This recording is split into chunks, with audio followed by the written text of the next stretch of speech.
la famine. Gloire soit rendue à Dieu. Et aujourd'hui, je veux parler sur la promesse de Dieu. Quand on parle de la promesse de Dieu est tellement vaste dans la parole de Dieu, dans la Bible, c'est partout. Il n'y a que la promesse, la promesse, la promesse, la promesse.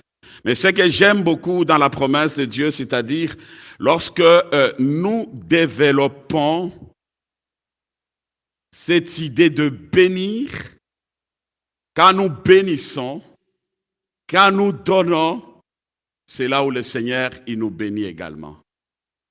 Tu ne peux jamais vivre la bénédiction de Dieu si toi-même tu ne bénis pas. Alors, quand nous bénissons, le Seigneur, il nous bénit. En bénissant, je te bénirai. Ça, c'est clair. Ce sont des principes. En bénissant, je fais quoi? Je te bénirai. Que Dieu vous bénisse abondamment. Alors, mon frère, ce matin, Dieu a un plan parfait pour chaque vie. Même dans la période de famine, comme on l'a parlé il y a 2 semaines en arrière, ou de lutte, ce dessein reste immuable. C'est-à-dire ce dessein reste qui ne change pas. Ce qu'il a déjà destiné pour toi, ça reste. Ça ne peut jamais se changer. Au moins si toi-même, tu t'éloignes de lui.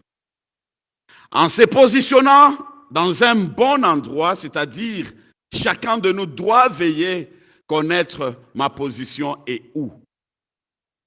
On a parlé ça il y a 2 semaines en arrière. Je suis positionné où? C'est quel environnement là où je suis pour que la bénédiction de Dieu s'attache à moi.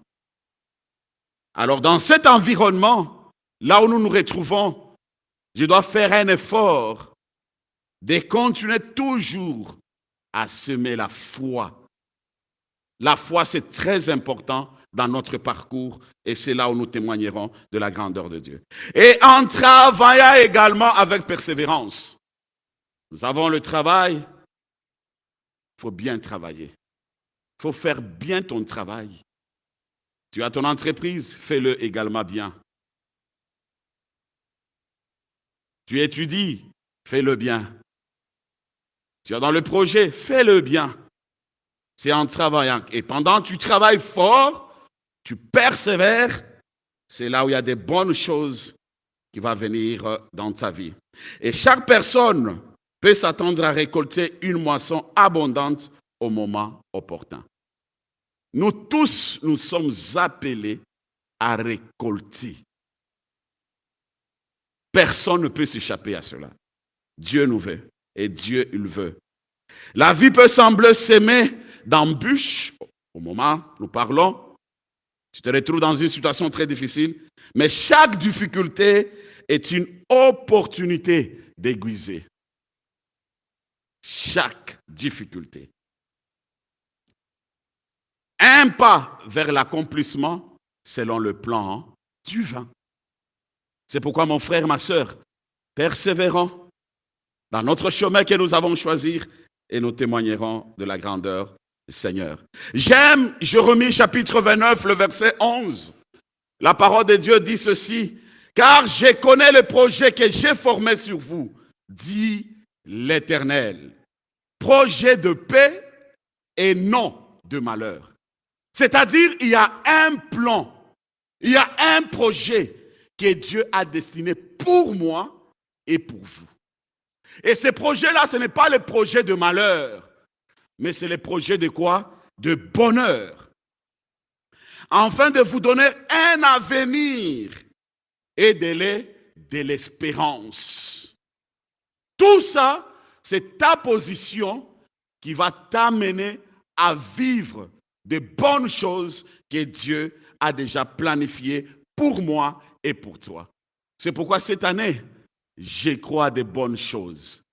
Que ce verset, que je connais les projets, que j'ai formés, ce verset est à moi cette année. Je ne sais pas toi, si aussi tu prends ce verset. Si vous le croyez, vous le vivrez. Alors je le déclare, j'ai dit, si vous le croyez, vous le vivrez. Vous êtes obligés, mon frère et ma sœur, d'aller plus loin. Chaque défi, chaque lutte, Chaque étape, même de difficile, est une partie essentielle du plan de Dieu pour nous. Tout ce que nous vivons là, Dieu connaît. C'est ce qui va t'amener à entrer dans la bénédiction de Dieu. Il ne faut jamais fuir ça. Cela nous enseigne que les saisons de difficultés ne sont pas de tours, mais des étapes précieuses dans notre parcours, nous guident vers une moisson d'abondance à son temps parfait. Amen. Je ne sais pas le défi de ta vie ce matin, je ne sais pas le lit de ta vie ce matin, mais ce que je sais, là où il y a le défi, là où il y a le combat, c'est là où Dieu va glorifier son nom. C'est là où il y a quelque chose de bon sortira. Dis à celui qui est à côté de toi, ne me néglige pas. Dis-lui encore qu'il considère-moi. Dis-lui encore, respecte-moi. Dis-lui encore, aime-moi encore. Mais attention, hein, frère, attention, sœur. Cet amour-là, il ne faut pas que ça change à autre chose. C'est l'amour du Seigneur. Amen. Est-ce qu'on peut acclamer pour le roi des rois? Parce que des moments comme ça, il y a des frères et des sœurs aussi, ils profitent. Hein? Puis tu as écouté, je t'avais parlé, n'est-ce pas? Non, mon frère, ma sœur, il faut qu'on veille sur ça. Amen. Que Dieu vous bénisse abondamment.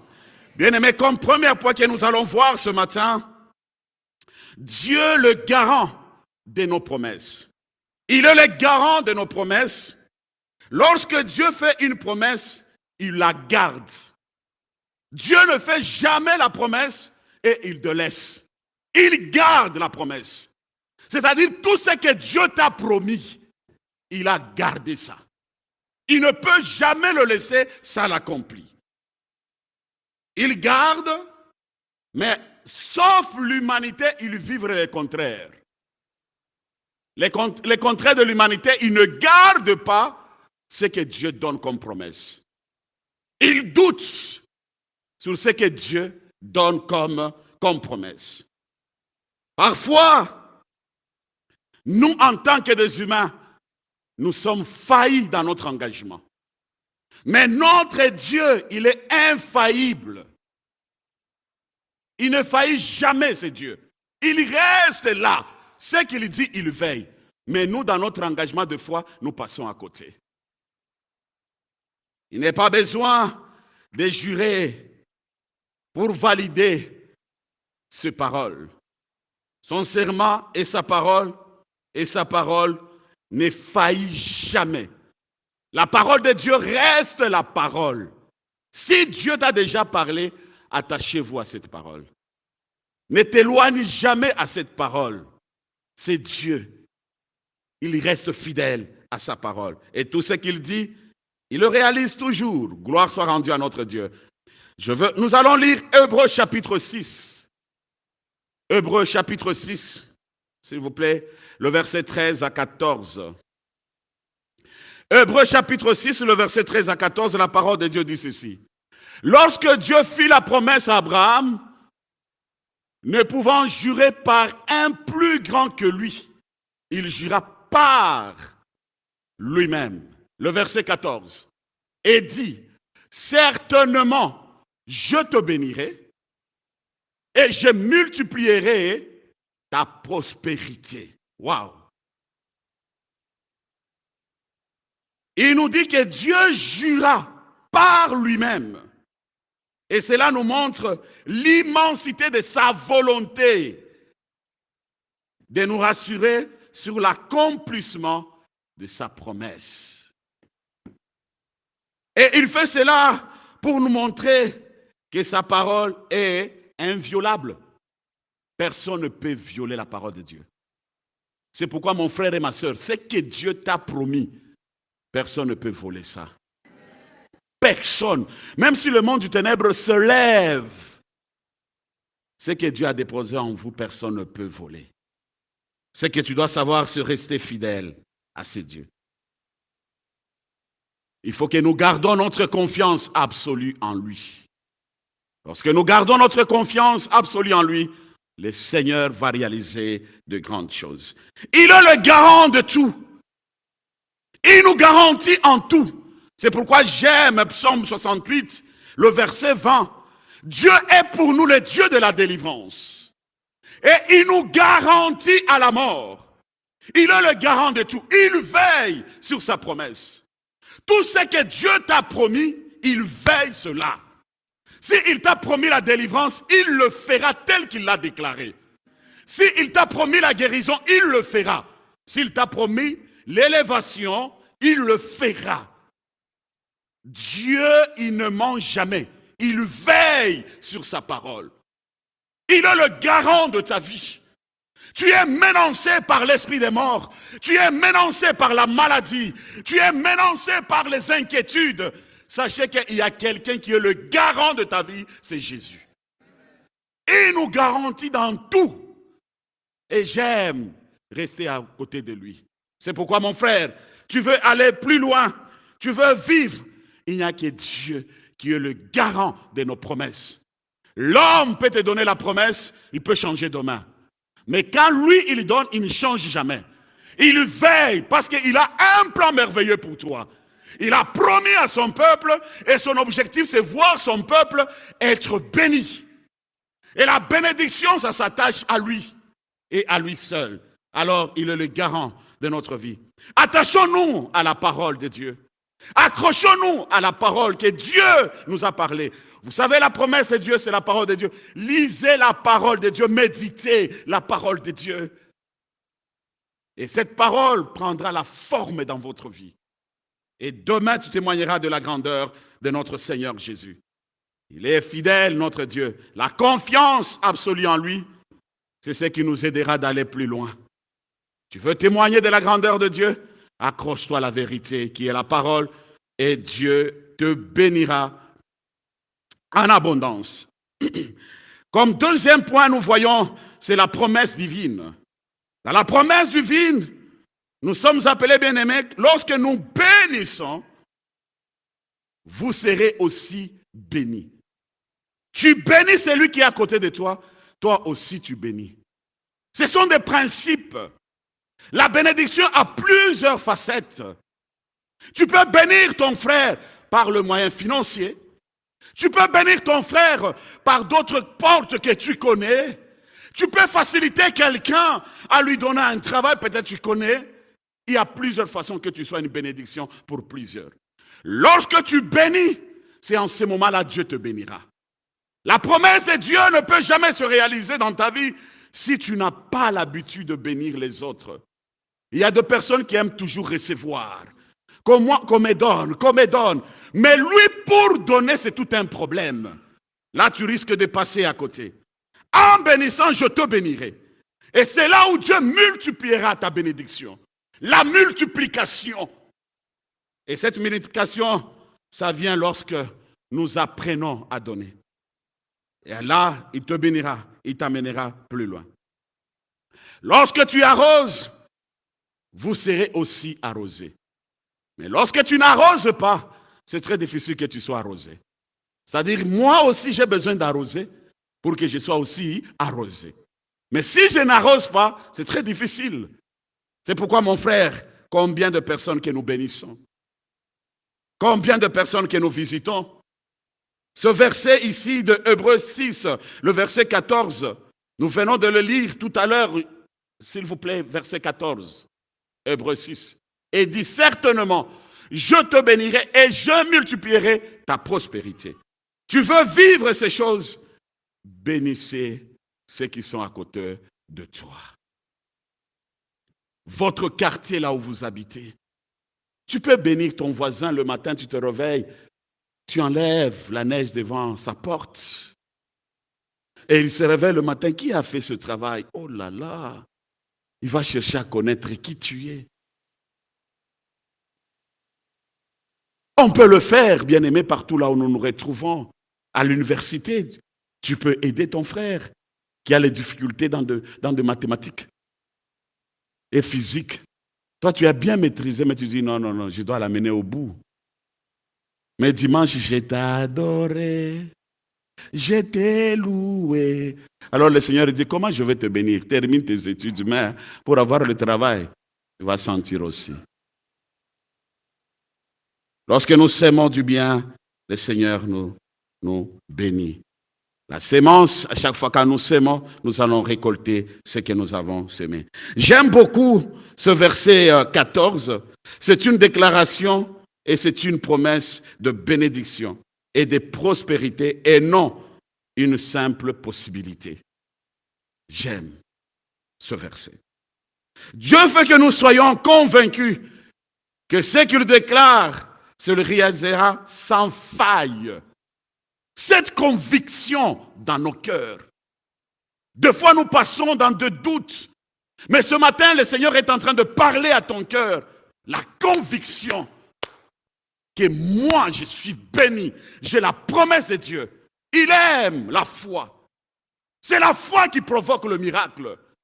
Si tu n'as pas la foi, tu ne peux jamais expérimenter de grandes choses. C'est la foi qui t'amènera à vivre de grandes choses avec le Seigneur. Il veut que nous marchions avec la certitude que la bénédiction est pour nous, quelle que soit la situation dans laquelle nous nous trouvons. La promesse divine est là. Et Dieu veut que chacun de nous, nous puissions le vivre. Mon frère, Dieu t'a déjà promis des bonnes choses. Il y a un plan merveilleux pour toi. Attache-toi à la promesse de Dieu. Et tu témoigneras de la grandeur de notre Seigneur. Est-ce qu'on peut acclamer pour le roi des rois? Et troisième point, nous voyons, c'est la foi dans la promesse inébranlable des dieux. Lorsque Dieu dit, en bénissant, je te bénirai, c'est une certitude. Quand on parle de certitude, nous voyons, c'est dans un futur proche. Futur proche, avec certitude.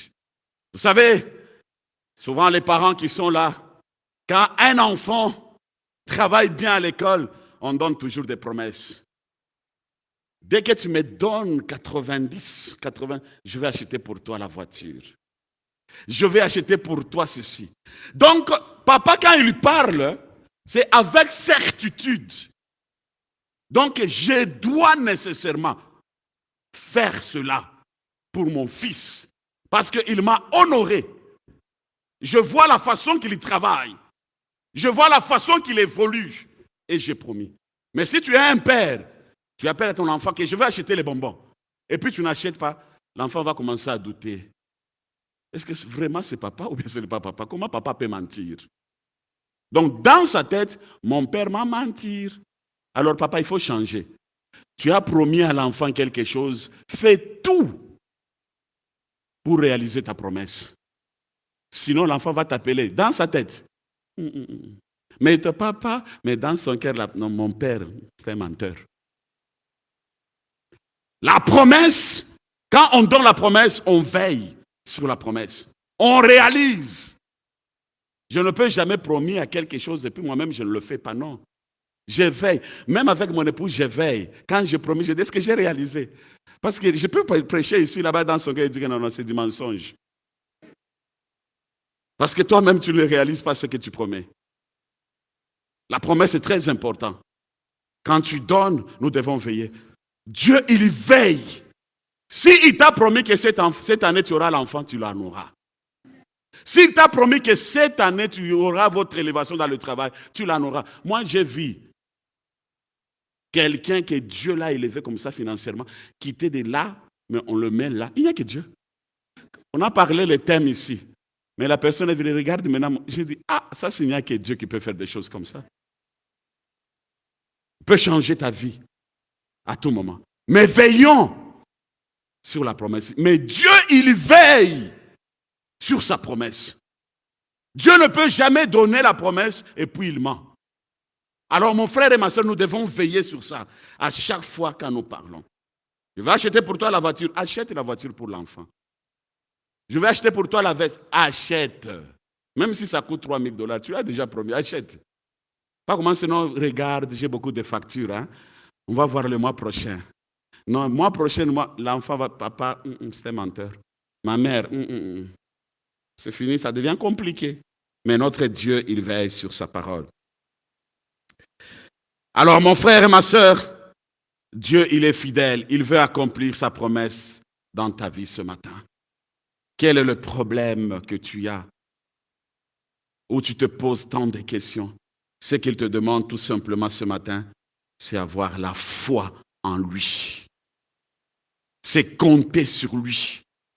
Se regarder vers lui. Et lui, il vous amènera plus loin. J'aime beaucoup.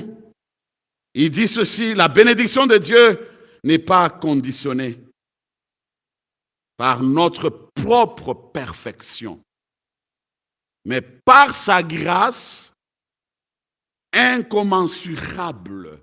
Incommensurable, c'est-à-dire, prenez ne pas mesurer à lui. C'est-à-dire, personne ne peut mesurer à lui. Il est le seul Dieu. Ce qu'il a déjà promis pour toi, il le réalisera. Ce qu'il a déclaré pour toi. J'aime beaucoup Psaume 23, le verset 6, s'il vous plaît. Psaume 23, le verset 6. La parole de Dieu dit ceci, oui, le bonheur et la grâce m'accompagneront tous les jours de ma vie et j'habiterai dans la maison de l'Éternel jusqu'à la fin de mes jours. Cette parole est pour moi, cette parole est pour toi. Alors restons fidèles à Dieu et Dieu nous bénira. Cette parole nous accompagne tout au long de notre vie sur cette terre. Que le bonheur doit nous raccompagner. Dieu, il veut que nous vivions dans le bonheur. C'est pourquoi il a créé tout pour moi et pour toi. Dieu n'a pas créé la pauvreté. Dieu n'a pas créé la maladie. Dieu n'a pas créé l'échec. Non. Dieu, il a créé tout pour nous, pour que nous réussissions. Nous vivons dans le bonheur. Aller plus loin avec lui. Alors, mon frère, attachons-nous à cette parole. Malgré les circonstances de la vie, restons fidèles à notre Dieu. Dans Hébreux chapitre 6, nous avons lu cela. L'auteur fait référence à l'événement de Genèse 22, où Abraham, obéissant à Dieu, offrit son fils Isaac sur l'autel. Dieu intervient en fournit un bélier en sacrifice pour Dieu. Il le déclare. Nous allons lire Genèse 22, s'il vous plaît. Le verset 16 à 17. Et dit, je le jure par moi-même, parole de l'Éternel, parce que tu as fait cela et que tu n'as pas refusé ton fils, ton unique, le verset 17. Je te bénirai, je multiplierai ta prospérité comme les étoiles du ciel et comme le sable qui est sur le bord de la mer. Et ta postérité possédera la porte de tes ennemis. Amen. Alors mon frère, ma sœur, je l'ai juré par moi-même, ça c'est la parole de l'Éternel, parce que tu as fait cela et que tu n'as pas refusé ton fils, ton unique, je bénirai et je multiplierai ta prospérité comme les étoiles du ciel et comme le sable qui est sur le bord de la mer. L'obéissance d'Abraham. Dieu a parlé à Abraham, donne-moi ton fils unique. Bien-aimé, c'est quelque chose qui coûtait Abraham. Mais Abraham, il a obéi à la voix de Dieu. Abraham, il a pris Isaac pour donner à Dieu. Mais quand Dieu a vu l'obéissance, Dieu, il a donné le bélier. Mon frère, c'est que Dieu veut de toi et moi, l'obéissance. L'obéissance va te distinguer. L'obéissance va t'élever.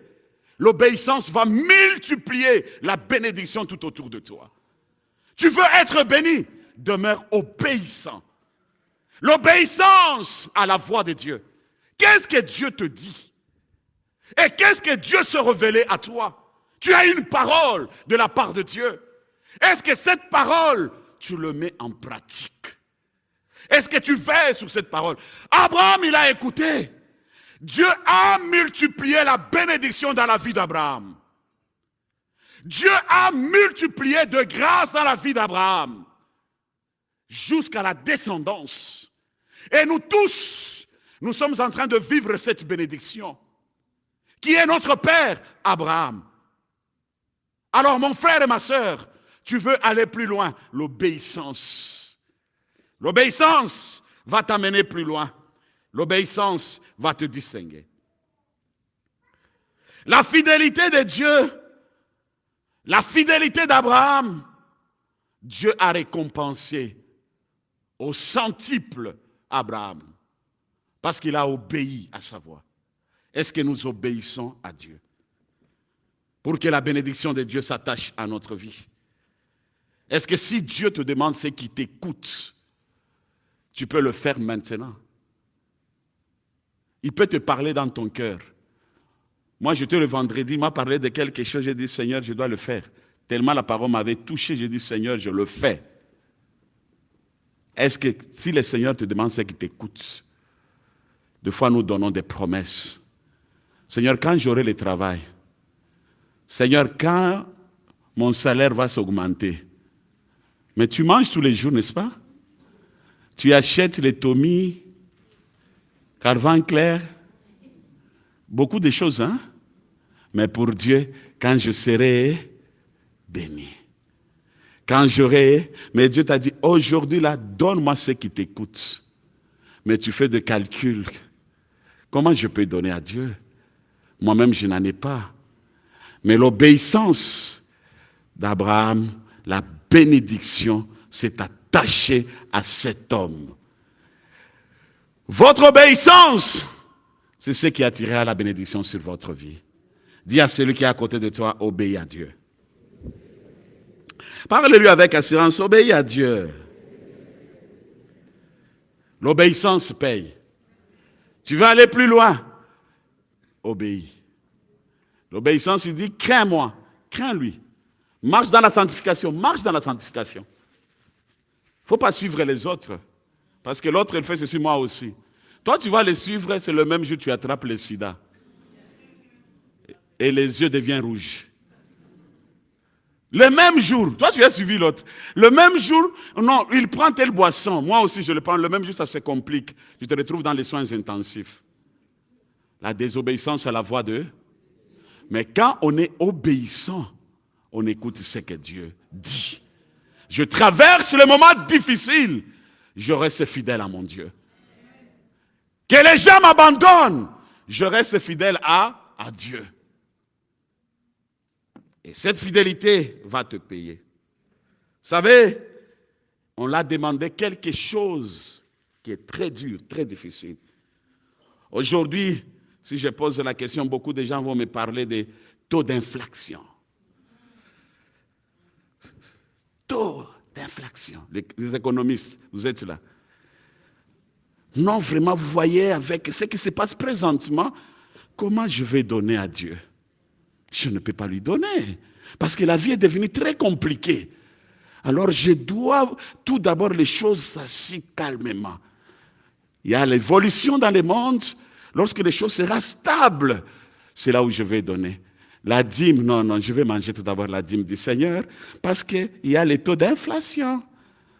Taux d'inflation, je vais manger la dîme du Seigneur. Il y a ceci, je vais manger.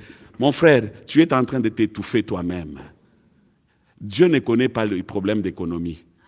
Lui, il est au-dessus de l'économie. Car l'or et l'argent appartiennent à notre Dieu. Si tu as la foi, qui est le problème? Au moment où nous parlons, oh non, il y a l'inflation, il y a ceci.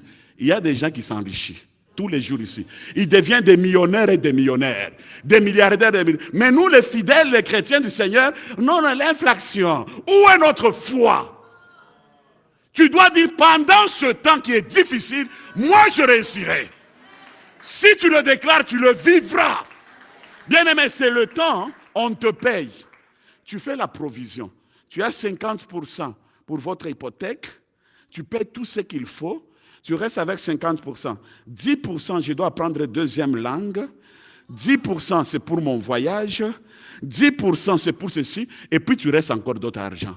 C'est possible. Et je le déclare ce matin, il faut que ça s'attache à vos vies au nom de Jésus. Pas tu as l'argent comme ça, tu dépenses et puis tu ne sais pas quoi faire. Comment je vais commencer à faire? C'est pourquoi c'est mort. Ce qui nous coûte. Ne regarde jamais l'inflation, mais regarde à celui qui pourvoit. Celui qui pourvoit, c'est Jésus. Abraham, il a écouté. Je donne mon fils. L'obéissance a donné la bénédiction dans la vie de cet homme. C'est pourquoi quand le vendredi j'étais touché, j'ai dit Seigneur, je cherche la bénédiction de mes enfants. Je cherche la bénédiction de ma maison. Je le fais. Même si ça fait mal au cœur, mais je le fais. Parce que je sais que même si moi je ne récolte pas, mes enfants récolteront. Alors c'est possible mon frère et ma soeur. Ce matin je viens déclarer que le Seigneur t'amène dans une nouvelle dimension des données que tu n'as jamais données. Ne regarde jamais l'inflation. L'inflation ne peut jamais nous bloquer. Mais plus nous devons aller plus loin. L'économie est difficile. Oh, ceci est difficile. Vous connaissez vous-même. Ceux qui ont fait l'économie connaissent. Il y a beaucoup de termes hein, qu'ils parlent ceci, cela. C'est compliqué. Moi, ce n'est pas mon domaine. Vous comprenez, n'est-ce pas? Mais quand même, j'ai parlé un tout petit peu, n'est-ce pas? Amen. Que Dieu vous bénisse abondamment. Son père, il avait la révélation. Abraham voyait loin. C'est lui qui m'a donné. À mon âge ici, c'est lui qui m'a donné. Mais comment je vais faire des calculs? Ah, je lui remets. Apprenons à donner. Apprenons à donner. Dans la maison de Dieu, à donner à celui qui est à côté de toi. Des fois, aujourd'hui, ça devient très compliqué pour que nous puissions donner. Parce que Isaac, j'ai aimé, c'est pendant où il y avait la famine, Isaac a sémé. Isaac n'a pas attendu l'économie. Que l'économie tout d'abord évolue, c'est là où Isaac viendra s'aimer. Mais Isaac, il a semé pendant qu'il y avait quoi? Il se retrouvait dans des difficultés. Mais nous, aujourd'hui, il n'y a pas la différence entre Isaac et nous. C'est la même chose, même aujourd'hui. Les Isaac et nous, c'est la même chose. Vous êtes des Isaac tels que vous êtes assis là. Je n'ai pas entendu, amen. Donc vous doutez vous-même, donc tu ne crois pas. J'ai dit que vous êtes des Isaac. Tout ce que vous avez déjà commencé à semer, vous allez les récolter. Vous croyez que le Seigneur va vous laisser? C'est pourquoi n'arrêtez pas à semer. Non, je me retrouve dans des difficultés, je ne peux pas. Non, la folie, je donne. Quand tu as la folie, c'est là où Dieu multipliera la bénédiction. C'est votre folie qui va attirer la bénédiction. Il faut que l'argent te suive, mon frère.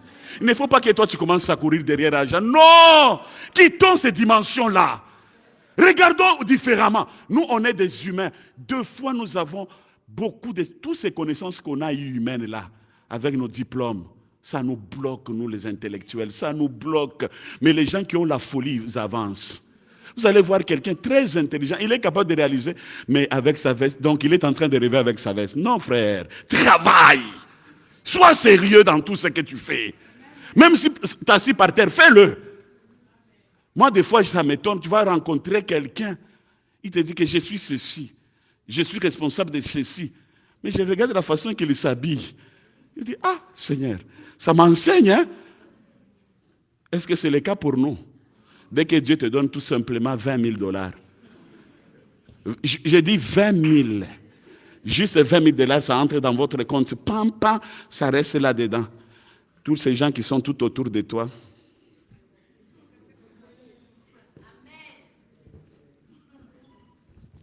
Donc c'est fini. Mais il y a des gens qui ont des milliards. Mais tu regardes la façon qu'ils s'habillent. La façon qu'ils te considèrent. La façon que tu te poses la question, tu dis, Seigneur, qu'est-ce que nous on a fait? Ils remplissent la parole de Dieu. Comment Dieu ne peut pas bénir de telles personnes? Parce que Dieu, il voit l'humilité de leur cœur. Dieu voit la simplicité de leur cœur. Alors Dieu les élève. Que cette parole s'attache à ta vie. À partir d'aujourd'hui, vois autrement. Tu travailles bien. Tu es aux études, fais bien les études. Au service de Dieu. Tu es appelé à servir à la chorale technique. Fais-le bien. Moi, le pasteur, je ne te paierai jamais. Hein.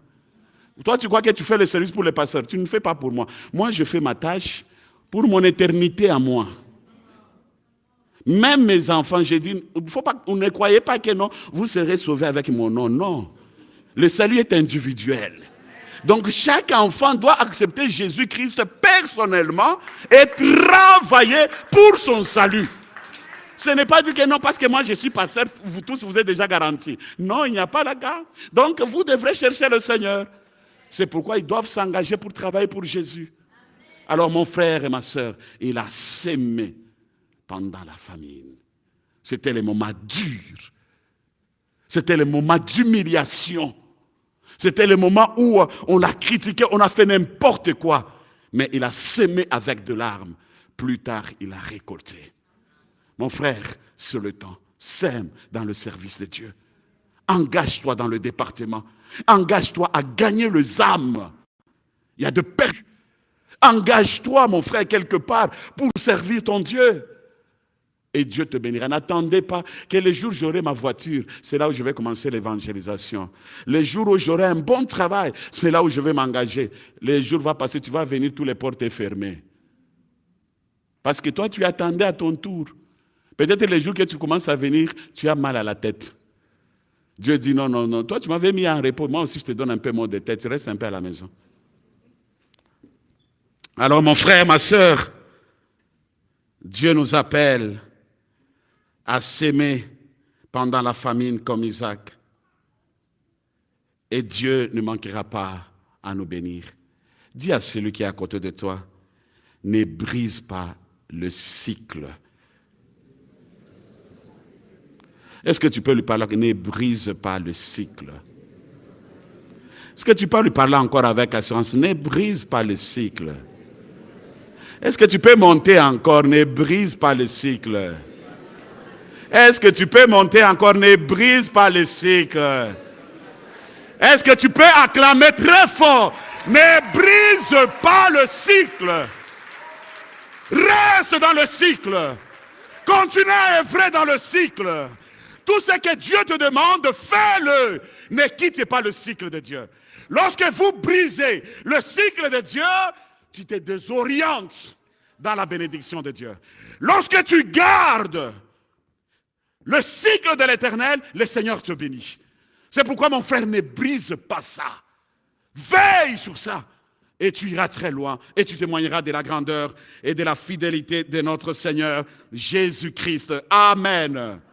Amen. Que Dieu vous bénisse. La bénédiction de Dieu ne dépend pas de canon à travers laquelle qu'elle passe, mais de lui seul. Le canon humain, que ce soit un travail, une entreprise ou une relation, ne sont que des moyens temporaires. Si un canon se ferme, Dieu peut ouvrir d'autres. Dieu peut utiliser un oiseau impur pour nourrir un prophète comme Élie. L'oiseau impur, le corbeau. Tu peux te retrouver dans une situation. Dieu peut utiliser quelqu'un pour apporter la bénédiction dans ta vie. C'est ta foi. Quand tu as la foi, Dieu peut utiliser quelqu'un, même tu ne pensais même pas. Quand on dit amen, tu sors à la porte, il y a le téléphone qui sonne et on te bénit. Tu ouvres ton téléphone, tu trouves le email que tu as trouvé le travail. Tu ouvres le téléphone que le diagnostic que le médecin avait donné, ça a changé. Tu ouvres le email, l'université qui t'avait rejeté, on te rappelle. C'est possible, mon frère et ma soeur. Rien n'est impossible à notre Dieu. Tout est possible à celui qui croit. Dieu peut utiliser n'importe qui. Soyons à l'écoute de la voix de Dieu. Restons là, Dieu va nous nourrir. Cet homme, prophète Élie, nourri par un oiseau impur. Dieu est capable. L'argent de méchant, si Dieu veut te donner, il va te le donner. C'est pourquoi même j'ai pris, un jour même que je puisse me retrouver même avec 1 million dans les comptes, comme ça, paf, ça tombe. Ou bien quelqu'un, vraiment, Dieu le fait sortir de l'immeuble quelque part ici, il vient, le Saint-Esprit l'a tourmenté, il entre ici, il dit, j'ai béni Oasis avec 2 millions. Ça sera ainsi, je le déclare. Je le déclare, ça sera ainsi au nom de Jésus. Parce que c'est son Église.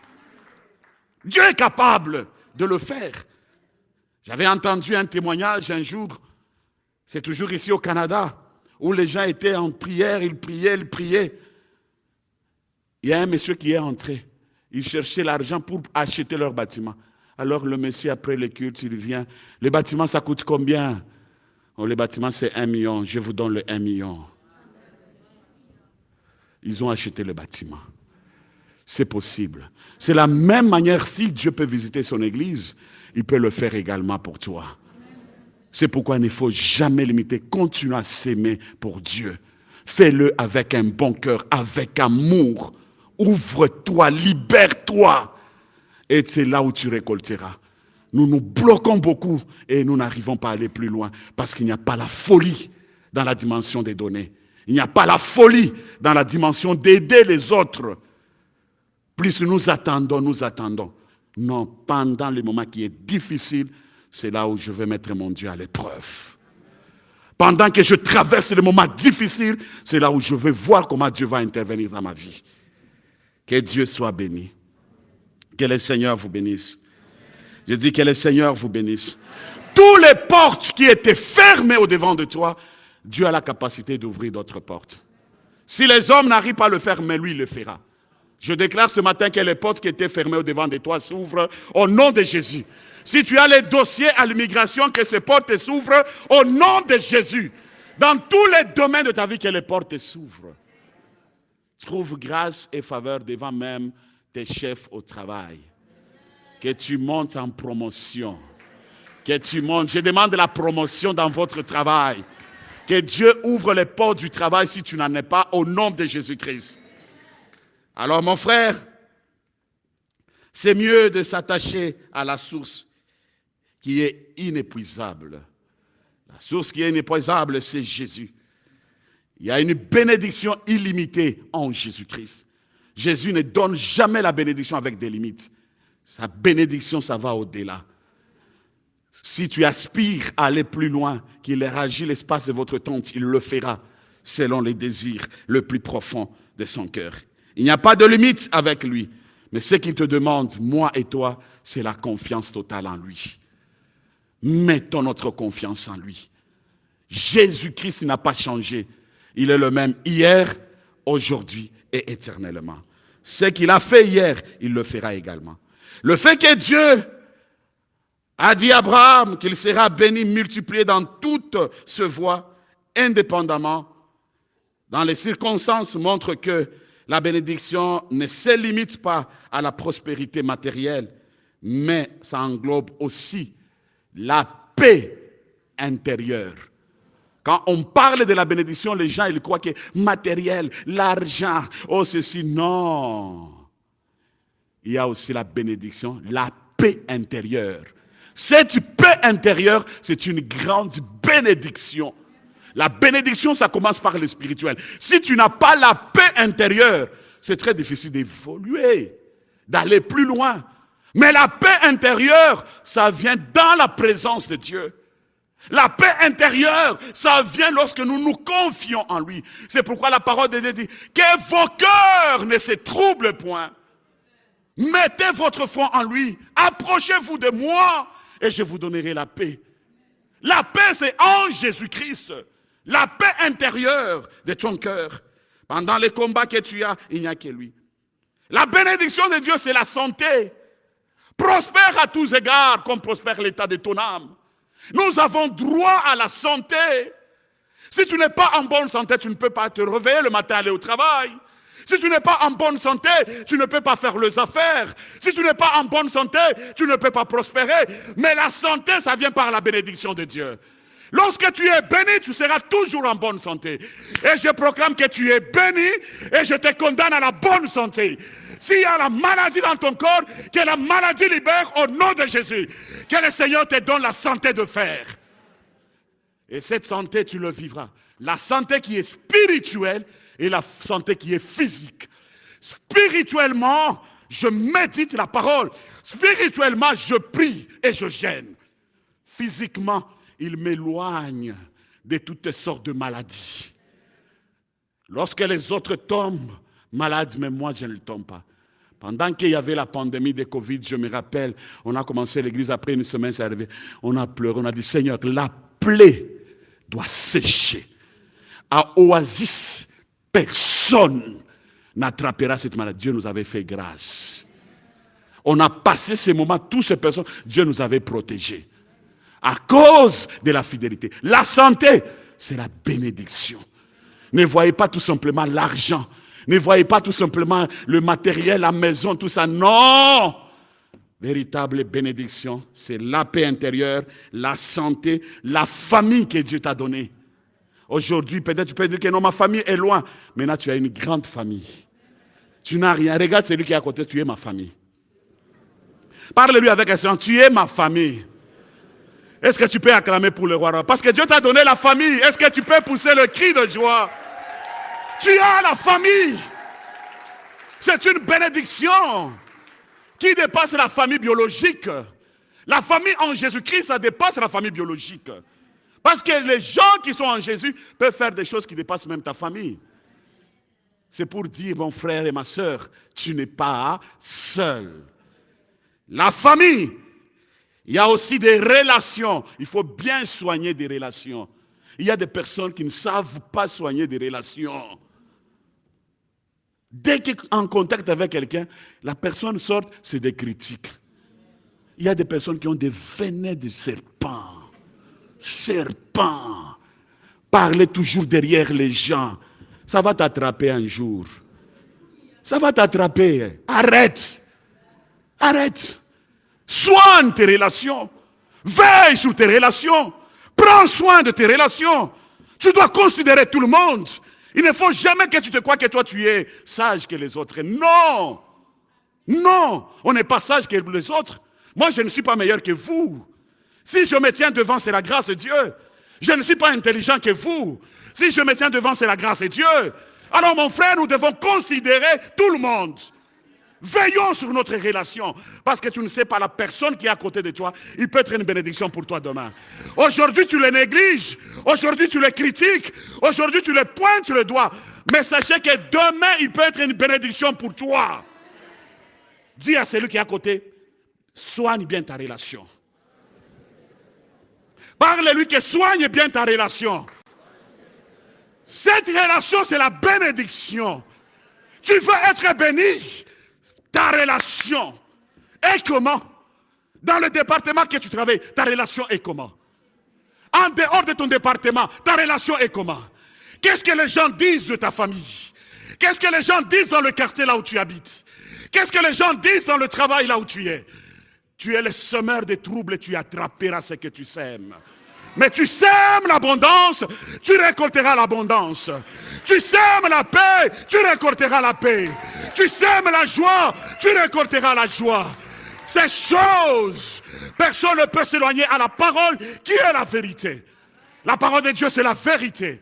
Soignons nos relations qui tendent à l'hypocrisie. L'hypocrisie bloque notre vie. Tu cherches la bénédiction. Oh, je veux être béni matériellement, mais rempli de toi-même. Rempli de l'orgueil. Rempli de la méchanceté. Rempli de la colère. Comparaison. C'est pointer de ton nom à Oasis. À Oasis, je refuse ce vent.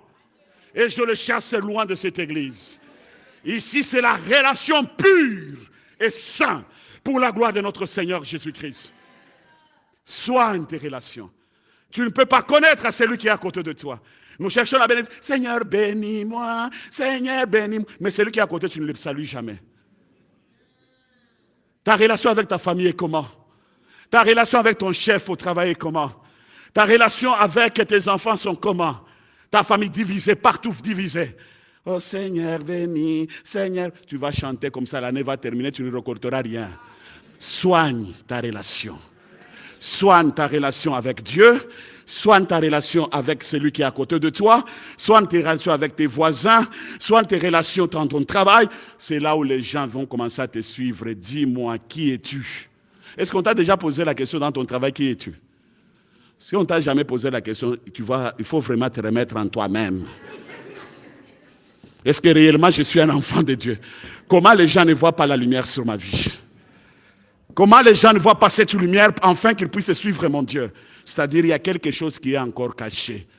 Je dois vivre cette délivrance pour que je puisse vivre la grandeur de Dieu. C'est bien, Seigneur, d'être béni. Il nous demande cela. Et lorsque nous veillons sur ces choses, ce sont des choses qui nous aideront d'aller plus loin. Le but de Dieu, il nous appelle l'humanité à être fructueuse. Ça, c'est ce que Dieu veut pour l'humanité. Que l'humanité d'être dans la joie, dans l'abondance, de la bénédiction. Vivre toutes ces choses que je viens de citer. La paix, la santé, la famille, les relations. Alors ce sont des choses, quand Dieu nous voit, on est dans la joie. Ah, il multiplie la bénédiction. Parce qu'il regarde et dit, non, non, ici je dois bénir. Dans Genèse, chapitre 1er, le verset 28, s'il vous plaît. Genèse, chapitre 1er, le verset 28. La parole de Dieu dit ceci. Dieu le bénit. Il dit, Dieu le bénit. Et Dieu leur dit, soyez féconds, multipliez, remplissez la terre et l'assujettissez. Et dominez sur le poisson de la mer et sur les oiseaux du ciel et sur tout animal qui se meurt sur la terre. Alors mon frère et ma sœur, ça c'est le fruit de la bénédiction de Dieu. Il nous a donné sans limite. Sans limite. Il nous a donné. Cette bénédiction est à nous. Ça nous approprie à nous. Nous là. De dominer. Est-ce que tu domines sur le poisson de la mer? Est-ce que tu domines sur la puissance du monde du ténèbre? Est-ce qu'aujourd'hui tu domines sur la famine? Tu domines sur la maladie? Est-ce qu'aujourd'hui tu domines sur tes combats? Est-ce qu'aujourd'hui tu domines? Or il a dit, soyez féconds. La fécondité là, c'est dans tous les aspects de notre vie. Qui est la fécondité? Tu avais $10, il multiplie, ça devient $10,000. Il faut que des choses aillent. Donc, Dieu, il veut que nous puissions aller de gloire en gloire. C'est pourquoi nous sommes appelés à dominer, influencer. Dis à celui que cette année, je vais dominer. Parle avec assurance, je vais dominer. Au nom de Jésus-Christ. Au nom de Jésus-Christ. Que le Seigneur vous bénisse abondamment. Dieu désire que nous devenions une bénédiction pour les autres. Il veut que nous soyons une bénédiction pour les autres. Est-ce que tu es une bénédiction pour les autres? Toi-même, tu vas répondre à cette question. Que nous soyons des sources de bénédiction. Est-ce que tu es réellement source de bénédiction? D'encouragement. Est-ce que réellement tu es source d'encouragement? De soutien. Est-ce que réellement tu soutiens? Source de bénédiction, mon frère et ma soeur. Il y a combien de personnes au milieu de nous? Peut-être que tu es même là le matin. On l'appelle par sa famille. Mon frère, aide-moi parce que je dois payer mon Minerval ou bien je suis malade. Non, non, vous m'embêtez beaucoup, je vais changer le numéro de téléphone. Je vais changer le numéro. Non, non, ça. Moi, vraiment, ça c'est la servitude. Servitude, vraiment.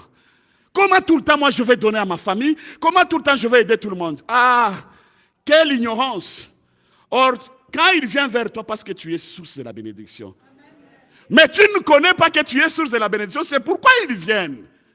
Parce que si tu n'étais pas une source de la bénédiction, ils ne pouvaient pas venir.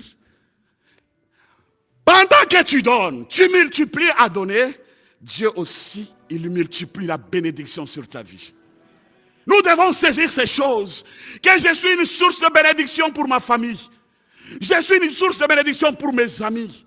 Je suis une source de bénédiction pour plusieurs. Mais beaucoup refusent. Je suis devenu servitude. Je dois acheter ma maison. Je dois construire ceci. Et c'est après.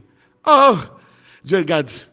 Je te fais source de bénédiction. Abraham, il est la source de bénédiction pour nous tous.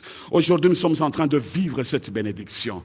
qui coule sur notre vie, qui demeure sur notre vie. Ça va de gloire en gloire, de descendance en descendance. Il y a eu quelqu'un qui a obéi à cela. Aujourd'hui, Dieu, il te fait source de la bénédiction, mais tu refuses. Je m'excuse. Tu refuses. Il faut laisser les gens viennent puiser en toi. Et au fur et à mesure tu bénis, Dieu multipliera ta bénédiction. Au fur et à mesure tu donnes, Dieu t'amènera plus loin. Regarde comment ton frère. Peut-être tu as beaucoup des habits, mais celui qui est à côté de toi, il n'a pas l'habit. Peut-être tu as beaucoup d'argent, mais il y a quelqu'un qui est à côté de toi, il manque même prendre le métro. Mais toi, tu as plus. Pourquoi pas un jour tu écris, même seulement, Seigneur, ça c'est un don que je fais, ça c'est mon $100 don pour le métro pour un étudiant, tu mets dans le panier. Et quand on nous voit, on regarde, il y a des étudiants parmi nous, on peut les aider. Dieu se souviendra de toi. Est-ce que tu as une bénédiction pour les autres? Est-ce que tu es vraiment source de la bénédiction? Mais ce matin, Dieu veut te faire source de bénédiction pour ta famille. Si tu te retrouves dans le cas où les gens t'appellent, où les gens te demandent, ne murmure pas. Prie. Tu dois savoir que maintenant, là, je suis source de bénédiction. Je suis là pour bénir. Même si la famille, il y a les sorciers. Je suis dans la délivrance. Je fais des années dans le travail de la délivrance. Les combats que nous avons, et les spirituels, il n'est pas charnel. Même si ton père et ta mère, il est sorcier, c'est spirituellement, ce n'est pas la chair. Tu ne peux jamais abandonner ton père. Tu ne peux jamais abandonner ta mère. Tu ne peux jamais abandonner tes frères et tes sœurs. Parce que les combats que nous avons, c'est spirituel. Ce n'est pas la chair. Ou aujourd'hui, il y a des personnes, non, elle est sorcière, on ne peut pas être en contact avec lui. Allez, je l'abandonne. Oh, tu l'abandonnes. La parole de Dieu dit, tu honores ton père et ta mère. Est-ce que tu les honores? Pour que tu puisses vivre longtemps sur cette terre, est-ce que tu le fais? L'encouragement. Tu connais bien la mathématique, tu as la connaissance de beaucoup de choses. Peut-être même pour la technique, tu connais bien l'informatique. Tu connais bien beaucoup de choses. Mais quand tu trouves quelqu'un, il commence, il est en train de tâtonner, est-ce que tu l'encourages? Mais plus nous décourageons. Nous cherchons à mettre des embûches, à mettre des pièges. Comment? Il ne faut pas que les choses évoluent. Nous sémons les troubles de gauche à droite. Et puis des personnes comme ça, il le fait calmement. Et puis il quitte comme innocent. Mais maintenant il commence à regarder de loin. Comment ça va brader? Tu seras confondu. Toi tu es en train de choses que toi-même tu vas recevoir ce que tu as préparé. Tu vas le recevoir. Tout ça se paie ici-bas. Ça ne se paiera pas dans le ciel. C'est ici-bas. Quand tu vis cette vie, tu le récolteras. Alors ici, est-ce que tu encourages? Encourage même ton pasteur. Pasteur, je t'encourage. Vraiment, merci pour la parole. Et d'autres disent, ah, pasteur, vraiment, lui, il est Jésus. Je ne suis pas Jésus. Moi aussi, je ne suis pas meilleur que vous. Je l'ai bien de le dire. Je vis aussi par la grâce de Dieu. Je ne suis pas Jésus. L'encouragement. Est-ce que tu encourages quelqu'un, il chante bien, quelqu'un, il adore bien, tu l'encourages. Ah, vous avez bien chanté. Vous savez bien faire le service. Est-ce qu'on le fait? On ne le fait pas. Plus on juge à la place de si, parce qu'ils avaient cité do, il n'y a que les do là. C'est ce que toi tu as vu dans tous ces... Il n'y a que les do là. Ou bien moi ici à la place de les, j'ai mis là. Il n'y a que les là. Tous les biens là tu as oublié. Tu restes avec tout simplement les là. Mon pasteur allait à parler là à la place de les. Donc sa prédication c'est les là que moi j'ai parlé. Les là laissez. Viens m'encourager, mon frère. Même si à la place de les, je parle, viens m'encourager. Tu encourages. Nous tournons en rond. Nous regardons des choses qui sont trop bas. Et ça nous amène dans la bassesse. Quittons de messes basses. Revenons à la vérité qui est la parole. Qui nous distinguera et qui nous amènera plus loin. On demeure dans ces messes basses. Dieu nous voit. Et Dieu connaît nos cœurs. Et Dieu il nous voit la manière que nous les servons. Mon frère et ma soeur, soyons vrais. Encouragez. Quelqu'un commence son entreprise, encouragez-le. Quelqu'un est aux études, encouragez-le. Quelqu'un fait quelque chose, encouragez-le. Même vos enfants à l'école. Il a bien travaillé, encourage-le. Achète-moi pour les bonbons. Tu donnes à l'enfant, ça va lui faire du bien. Achète-lui quelque chose, encourage. Des papas encouragent des mamans. Des mamans encouragent des papas. Les enfants encouragent les parents. Encourage même ton chef au travail. Encourage-le. Tu l'amènes le bouquet de fleurs, ce n'est pas dit que tu l'aimes, il devient ton mari. Tu l'amènes parce que tu l'aimes, tu le bénis. Non, vraiment, tu fais un bon travail. Je t'encourage. Est-ce que ces choses, mon frère, si tu veux être une bénédiction, ayons vraiment la soif de savoir encourager les autres et Dieu nous bénira. Alors mon frère, les soutiens avec des personnes qui nous entourent, nous devons nous soutenir les uns et les autres. L'arbre ne mange pas ses fruits. Mais c'est les hommes qui mangent quoi? Tu as déjà vu l'arbre manger les fruits? Frère, tu as déjà vu l'arbre manger les fruits? Qui mange les fruits? Alors si c'est les hommes qui mangent le fruit là, il y a la source. Parce que pour que le fruit arrive, il y a eu de racines, n'est-ce pas? Il y a eu l'arbre, n'est-ce pas? Cet arbre était arrosé, était en bonne santé. Et ça a donné le fruit. Et les gens ont mangé, et les gens sont en bonne santé. C'est Jésus là où il faut s'attacher. Il faut revenir à Jésus. Rester à l'arbre, à la source. Et tu mangeras le fruit digne pour un enfant de Dieu. Alors mon frère, ma soeur, je t'encourage ce matin. Prends courage. N'abandonne pas. Pendant ce temps que tu traverses des moments difficiles, où il y a le défi au-devant de toi, ce matin, je viens t'encourager. Que je réussirai dans mes études. Que je veux évoluer dans mon entreprise. Je suis intelligent. Toi-même, tu te déclares que je suis intelligent. Que moi, je veux réussir. Tout ce qui est devant moi, ce que toi, tu vas déclarer, c'est ce que tu vivras. Je déclare que tu vas réussir cette année. Je déclare que tu vas réussir cette année. Je viens t'encourager que tu n'es pas n'importe qui. Tu es condamné à aller de gloire en gloire et de succès en succès. C'est pourquoi garde la paix. Garde la joie dans ton cœur. Fais confiance à ton Créateur et il t'amènera très loin.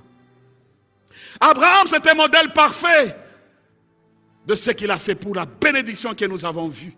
Dieu lui a donné non seulement la prospérité matérielle, mais aussi une bénédiction spirituelle qui a impacté toute descendance. Le renouvellement de sa sagesse, de sa jeunesse, pardon. La bénédiction, ce n'est pas tout simplement matériel.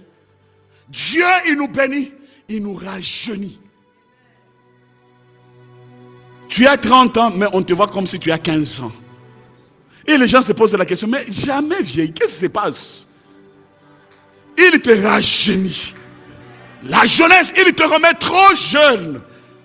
Tellement tu es dans l'obéissance de sa parole, comme Abraham. La longévité et la bonne santé témoignent de la fidélité de Dieu. Regarde la longévité d'Abraham. La bonne santé de cet homme.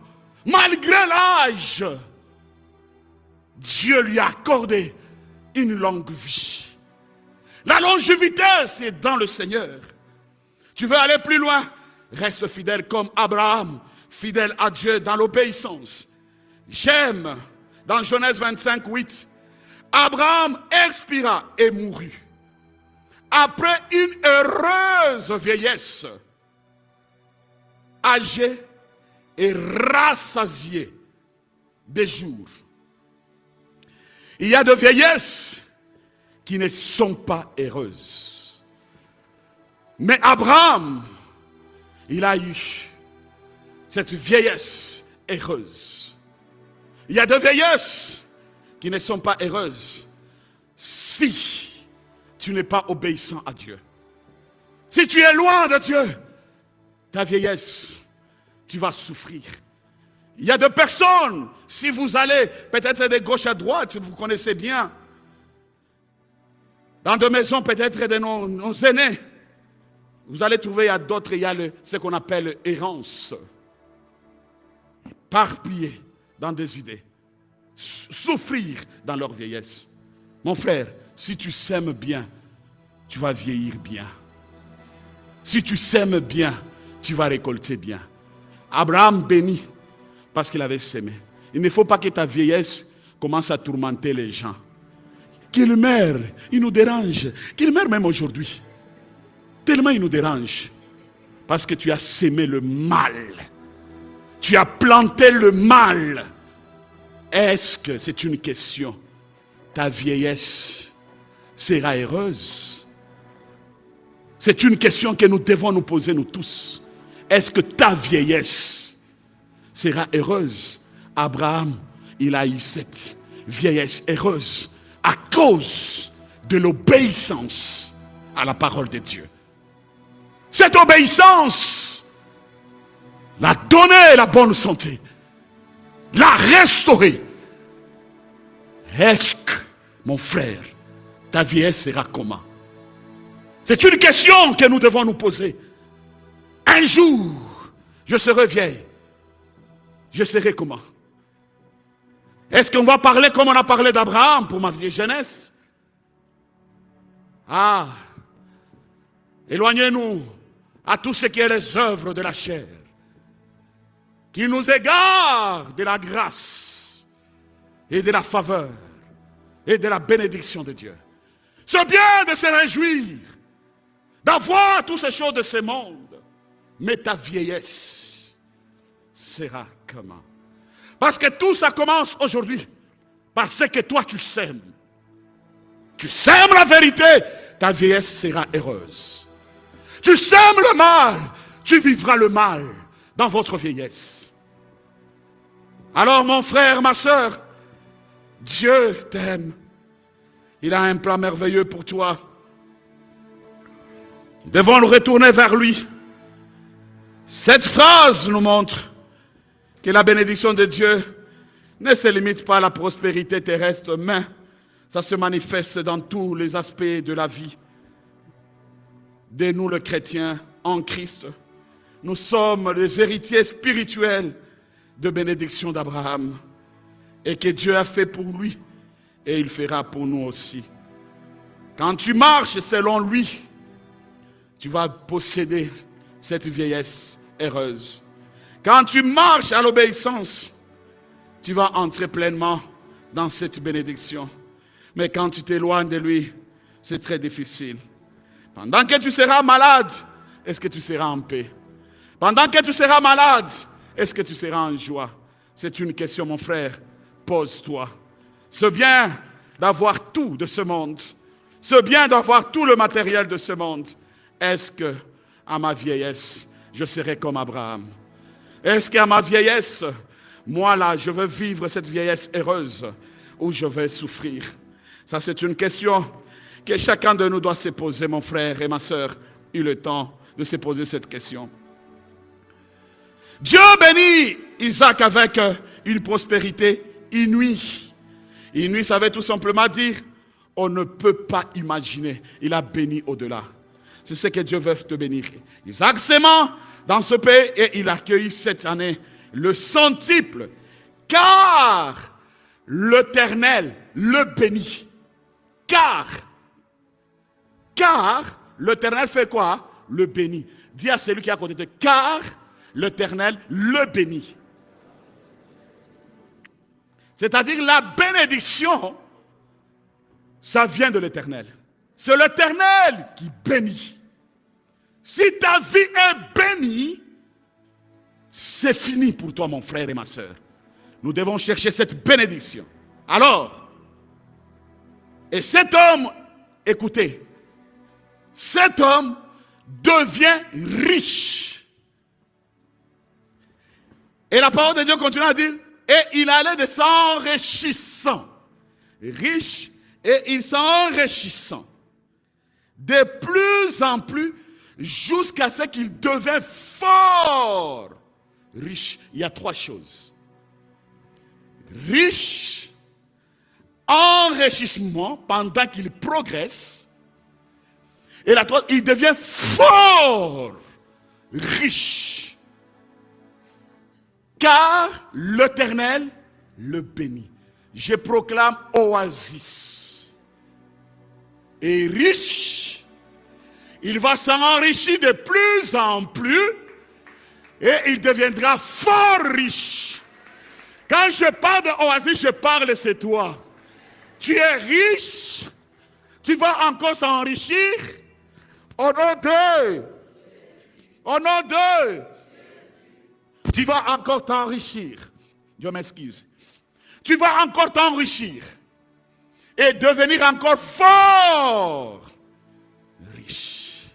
Car l'Éternel le bénit. Ça, c'est dans Genèse 26, 12, 13. Alors, mon frère, je pense que j'ai beaucoup de choses à dire. Mais là, je pense que je risque de dormir avec vous ici. C'est la bénédiction de l'Éternel qui enrichit, qui ne sera se fait suivre d'aucun. Hein? Ce que je désire pour vous, c'est la quantitativement et la qualitativement. Que le Seigneur nous amène dans cette maturité. Maturité de la grandeur. Que nous puissions voir la grandeur. Aujourd'hui, c'est le premier culte. Nous aurons deuxième culte. Nous aurons troisième culte. Même cinquième culte. Je n'ai pas écouté Amen. Je n'ai pas écouté Amen. J'ai dit premier culte, deuxième culte, troisième culte, jusqu'à cinquième culte. Alors je proclame que la richesse d'en haut descend sur ta vie, que le Seigneur t'élève parce que tu es oasis. Tu ne manqueras de rien. Tu dois prospérer à tous égards, comme prospère l'état de ton âme. Que mon Dieu vous bénisse, que la grandeur s'attache à vos vies, que la grandeur s'attache à vos enfants, que la grandeur vous élève vous tous, que la grandeur de Dieu s'attache à vos travails, que la grandeur de Dieu sur vos projets, que la grandeur de Dieu dans vos ministères, que mon Dieu vous amène de gloire en gloire, que mon Dieu vous distingue à tous égards, que vous puissiez dominer sur la mort, que vous dominez sur la pauvreté, que vous dominez sur la maladie, que vous dominez sur la sécheresse, que vous dominez sur tout ce qui ne glorifie pas le nom de l'Éternel. Soyez bénis. Vous êtes un peuple béni. Je vous encourage d'aller de gloire en gloire. Je vous encourage d'aller de succès en succès. Au nom de Jésus-Christ. Élevons nos voix et disons merci à Dieu.